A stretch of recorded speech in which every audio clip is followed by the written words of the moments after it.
Father Vincent గారు క్రీస్తు ప్రభు యొక్క శ్రమల గురించి, పాప ప్రాయశ్చిత్తం గురించి ఒక్కొక్క మాట చెప్తూ ఉంటే ప్రజల దుఃఖాన్ని ఆపుకోలేక బిగ్గరగా ఏడుస్తూ ఉండేవారు.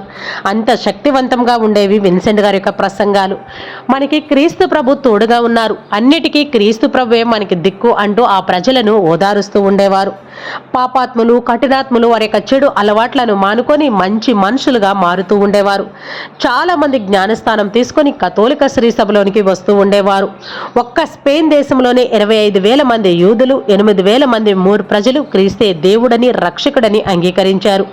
లెక్కలేనంత మంది విగ్రహారాధకులు, నాస్తికులు కథోలిక శ్రీ సభలోనికి వచ్చి క్రీస్తు ప్రభుని దేవుడు అని వారు ఒప్పుకున్నారు. విన్సెంట్ గారు గొప్ప ప్రసంగికురు. ఆయన ఒక ప్రాంతం నుండి మరొక ప్రాంతానికి వెళుతూ ఉన్నప్పుడు ప్రజలందరూ కూడా తండోపతండాలుగా తరలి వెళుతూ ఉండేవారు. 10,000 మందికి తక్కువ కాకుండా స్త్రీలు, పురుషులు, ఇంకా ఎంతో మంది గురువులు గొప్ప విశ్వాసముతో ఆయన్ని వెంబడిస్తూ ఉండే